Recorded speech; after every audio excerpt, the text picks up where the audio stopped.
Hello दोस्तों, बहुत दिनों बाद मिल रहे हैं ना।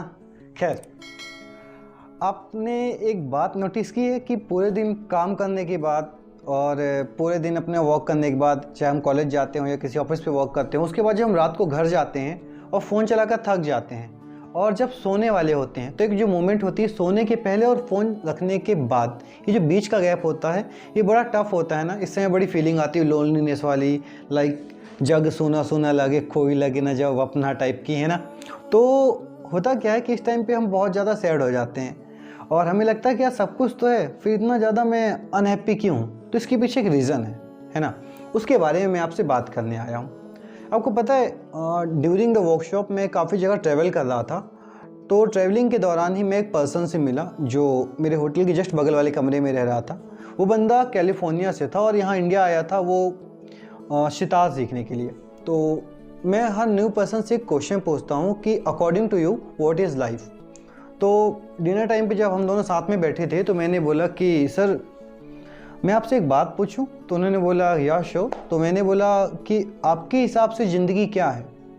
तो उस इंसान ने बहुत शॉर्ट और बहुत स्वीट आंसर दिया। उसने बोला कि मेरे हिसाब से यही ज़िंदगी है। मैंने बोला क्या?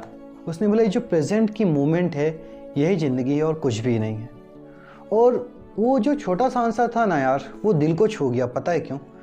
क्योंकि ये बात सच है और इसको मैं आपको ना एक स्टोरी के साथ सुनाता हूँ जिससे आपको थोड़ा अच्छे से समझ में आएगा, है ना। तो सच में अगर खुश रहना चाहते हैं और ज़िंदगी में बहुत हैप्पी रहना चाहते हैं, दूसरों को हैप्पी करना चाहते हैं और अपने गोल की तरफ बढ़ना चाहते हैं, फोकस्ड होना चाहते हैं, है ना, तो वीडियो को आगे तक देखना। और यार बहुत दिनों के बाद आया हूँ ना, तो लाइक देकर जाना ना, थोड़ा सा कमेंट करके हौसला बढ़ाना। और जो न्यू भाई लोग हैं यार सब्सक्राइब कर लेना। स्टेज पे जा नहीं रहा हूँ और वेबिनार कर करके ना सर फटा जा रहा है, वो मज़ा नहीं आता जो स्टेज पे आता था। खैर, दुखड़ा सुनाने से क्या फ़ायदा, लाइफ गोज़ ऑन, है ना। आप सब ने राजा विक्रमादित्य के बारे में सुना ही होगा। तो होता क्या है एक बार कि राजा विक्रमादित्य अपने महल में बैठे थे और पूरे नगर के लोग जो थे, उनकी जो प्रजा थी, वो उनको जाके कोई ना कोई चीज़ें भेंट किया करती थी। कोई महंगी चीज़ें भेंट करता, कोई सस्ती चीज़ें भेंट करता। जैसी प्रजा थी, जैसी उनकी फाइनेंशियल कंडीशन थी, उस हिसाब से वो राजा को उपहार देते, गिफ्ट देते और राजा खुशी खुशी उस उपहार को ले लेता। इन सारे गिफ्ट देने वालों में से एक पर्सन था जो बहुत ज़्यादा देखने में फटेहाल, बहुत ज़्यादा गरीब, बहुत ज़्यादा भिखारी, फ़कीर सा लग रहा था। तो वो जो फ़कीर सा आदमी था वो राजा के पास गया और उसने राजा को एक जंगली फल गिफ्ट किया। जंगली फल इन द सेंस जो फल जंगल में लगता है, मे बी ग्रीन कलर का। तो राजा ने जब उसकी हालत देखी तो उसको देख के बोला कि यार ये क्या कुछ खास गिफ्ट कर भी नहीं सकता। उसने जंगली फल दिया था, राजा ने लिया और उसको साइड में रख दिया। जब सारे गिफ्ट उठा के जा रहे थे तो मंत्री उस फल को भी लेकर चले गए। ऐसा काफ़ी दिन तक चलता रहा। लगभग 10 साल ये सेम प्रोसेस चलती रही। वो पर्सन हर हफ्ते आता और राजा को एक जंगली फल गिफ्ट करके चला जाता। राजा विक्रमादित्य कभी उसको नोटिस नहीं करते थे। क्यों? क्योंकि वो उसको उसके लुक से जज कर लेते थे कि यार इतना गरीब फटेहाल भिखारी आदमी एक जंगली फल ही तो देकर जाता है ना। तो स्टोरी आगे कंटिन्यू करेंगे, लेकिन मैं आपको एक चीज़ बोलूँ कि स्टोरी को बहुत ध्यान से सुनना, क्योंकि इसमें लाइफ के 3 लेसन सीखने को मिलेंगे जो हर इंसान को सीखने बहुत ज़रूरी है ना। तो चलिए स्टोरी को कंटिन्यू करते हैं। तो होता क्या है कि ऐसा लगभग 10 साल तक कंटिन्यू जब ये प्रोसेस चलती है, तो फॉर्चुनेटली क्या होता है कि जहाँ पे राजा विक्रमादित्य बैठे थे वहीं पे बगल में उनकी महल का एक बंदर बैठा हुआ था। अब वो जो बंदर था वो प्रजा को देख रहा था। अब फिर से वो फ़कीर आया। फ़कीर ने क्या किया, एक जंगली फल हमेशा की तरह राजा को गिफ्ट किया। इस बार राजा ने बोला कि यार ये इंसान लगातार 10 साल से मेरे महल में आके मुझे फल गिफ्ट कर रहा है, तो चलो आज इसका फल किसी को तो खाने को मिलेगा। उसने अपना फल उठाया जो फ़कीर ने उसे गिफ्ट किया था और वो बंदर को दिया।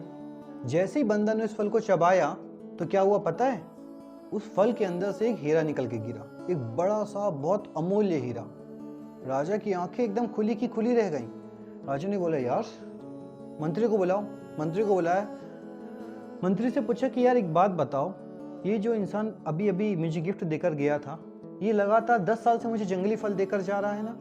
मंत्री ने बोला जी जो देकर तो जा रहा है। उसने बोला कि ये फल रखे कहाँ है तुमने? तो मंत्री ने बोला कि महाराज मुझे पता था कि आप अपने पुरस्कार के बारे में कभी ना कभी पूछ सकते हैं और आज का मामला था, इसीलिए मैंने इन फलों को फेंका नहीं था, मैंने पीछे के गोदाम में इन सबको डलवा दिया था। तो आप चलिए मेरे साथ देख लीजिए। तो राजा विक्रमादित्य अपने सिपाही और मंत्री को लेकर जब वहाँ पहुँचे तो वहाँ बहुत बदबू भरी थी। अब जब उस बदबू के ढेर से सड़े हुए फलों को हटाया गया तो राजा की आंखें खुली की खुली रह गई। ढेर सारा हीरा, ढेर सारा हीरा। राजा विक्रमादित्य नतमस्तक हो गए उस फकीर के सामने और बोला कि महाराज, आप कोई छोटे मोटे आदमी नहीं लगते हैं। आप मुझे जो भी ज्ञान देना चाहते हैं आप मुझे ज्ञान दीजिए, आपसे सीख कर मेरा जीवन धन्य हो जाएगा। तो उस फकीर ने बोला कि मुझे एक ऐसी शख्स की तलाश थी जो वीर भी हो, बहादुर भी हो और जो बुद्धि से काम लेता हो। तुम्हारे अंदर वीरता भी है, बहादुर भी हो तुम और बुद्धि से भी काम लेते हो, लेकिन तुम में कुछ चीज़ों की कमी थी। और वो क्या कमी थी तो चलो मैं आपको बताता हूँ। आप ये बताओ राजा साहब कि आप मुझे इसके पहले जब मैं आपको फल देने आता था तब आप मुझे जज करते थे मेरे लुक की वजह से। आप मुझे मेरे लुक की वजह से क्यों जज करते थे? क्योंकि आपका जो पास्ट एक्सपीरियंस था उस हिसाब से आप मुझे देखकर समझ गए कि भाई ये फकीर मुझे क्या देगा, है ना।